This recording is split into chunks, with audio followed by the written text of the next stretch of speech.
if you're a married couple, you have to have a minimum 4 bank accounts. The best advice I ever got.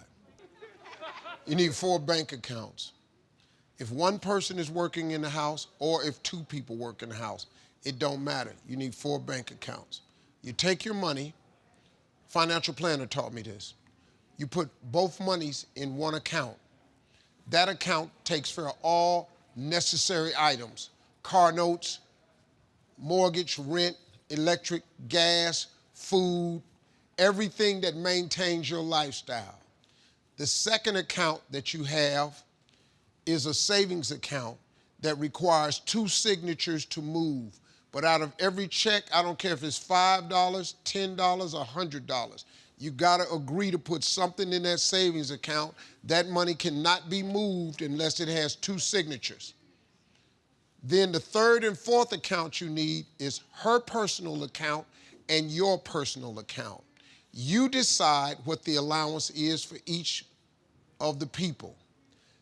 I am not allowed to tell Marjorie what she can do with that money that's in her account. I can't check it. I can't go behind it. She can't say to me about mine. If I want to buy golf clubs with it, I can buy golf clubs. If she want to buy shoes, if she want to buy makeup, she want to go on a spa, you can't say It allows a married couple to maintain some individuality, and no grown-up person wants to go to another adult to ask for some money. Nobody wants to go, can I get my hair done? Well, we can't afford that this week. No, you. And that advice he gave me was the best advice. It holds down a lot of arguments, man. Now, if you spend your money in your account, yep, see you next month. But now, fellas, let me tell you something. The woman should get more in her account than you get in yours. And, no, I'm just telling you, because of the maintenance cost of being a woman. It's just more expensive. Well, I was 27 when I got into comedy. I won amateur night on October 8th, 1985. I won $50, cried all the way home because I couldn't believe I had won this $50. And this girl I was riding with, she said, why you crying? It ain't but $50. I said, no, you don't understand. I was born tonight.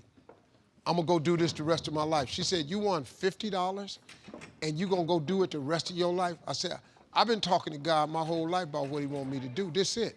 I went to work October 9th, the next day, and quit my job with $50. I jumped immediately, but it led to a lot of catastrophes with that decision.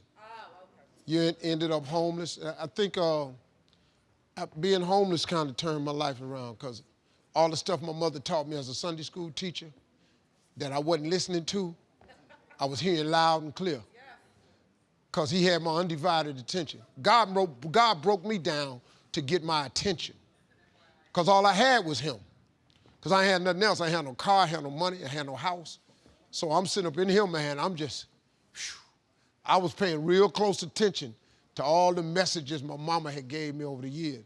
I started reading the Bible again and started really understanding that I needed some help here. Took 3 years of homelessness and then a couple other bad decisions. Got it together, probably about my first car when I was 38 years old. First car I ever owned in my name. Bought a car when I was 38. Messed around, got a phone call from the Apollo. Got on TV at 38. Been on TV ever since. And did your mom see your success? Yeah, see, you're gonna make me cry, boy. I don't feel like that. That was one of the great things about it. She was able to see me, you know, because I wanted her to see me, you know, because she had prayed for me so hard. I just wanted her to see her boy turn himself into something. I gave him money, bought him houses, cars. I bought my mama a house, took her to Texas. She didn't even want the house. How I'm gonna go to church down here? She didn't want the house because it was 700 miles from her church. And then my daddy didn't want the house because they don't play numbers in Texas. And I bought the house in the dry county and they ain't got no liquor store. So now my father trying to figure out how I'm supposed to live. I can't play numbers and I can't buy liquor. So I had to sell the house, get my money back, fly him back to Cleveland. So all he said, I said, well, Daddy, what you want me to buy you? A new car? And my daddy always wanted a Cadillac, so I bought my daddy a Cadillac, remodeled my mama's whole house. It was embarrassing. She wanted brand new walnut paneling and brand new shag carpet. Who buy that?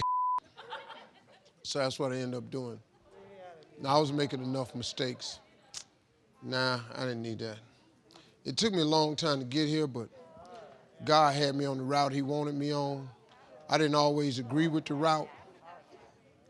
But think about when you ask God for something, my mama used to say it all the time, you can't tell God how to bless you. See, you can't tell him what you want and then tell him how to do it. Because it ain't going to ever be the way you want it to. Because if where you at today, if God had showed you what you would have to go through to get to where you are today, you would turn back. You would go, oh, no. I don't want that part. I don't want to do that. I don't want that part. You would have missed who you are today. Because in order to get to who you are, you had to go through every single thing you went through. You wouldn't even know what you know. You know, you hear old people say all the time, you can't have a testimony without a test. You got to have some test partners. That's the only way to have a testimony. So I used to be a little upset, man. I didn't understand how God had me go that route, man. If you was going to make me famous and well off, you could have just did it a lot quicker. But he said, no, I'm going to make you homeless. I'm going to leave you in a car for 3 years. You're going to think about me often. I'm going to let you decide who you want to marry. I'm going to let you do that. Then I'm going to show you who you should marry. I'm going to let you make all these mistakes. I could not understand why I kept making all these mistakes. And then it became evidently clear after I became successful and several years after that. He needed all of that to happen to me. So when I talk, not in comedy, but in terms of motivation, I know exactly what I'm talking about. I can tell a person how to get up because I've been down. I can tell you how to win because I lost. I can tell you how to get over because I've been under. I can tell you how to get to the front because I've been in the back. That's awesome. And so that was everything I needed, man. That's why when young people ask me questions or tell me stuff, I got answers for it because, man, I've been through it. I took the long way round, and it was difficult, but, you know, I'm glad it worked out. You want to see something God did that was special? You go to them Smoky Mountains. It ain't nothing like it on planet Earth. You ain't got to leave the United States. If you go see the Smoky Mountains, they got a lot of lookout points. You can pull over and look. Seriously, you quit breathing. If you can do that and don't believe in God after that, you're just something wrong with you. If you having any trouble about is there a God, drive down I-40 through North Carolina right outside of Asheville. Just go see it. God is everywhere, man. He done some stuff. He's a bad dude. I ain't never seen nothing like him. The stuff he be waking his hand and just whoosh and just do, God cold, man. God cold. I ain't never seen nothing like him.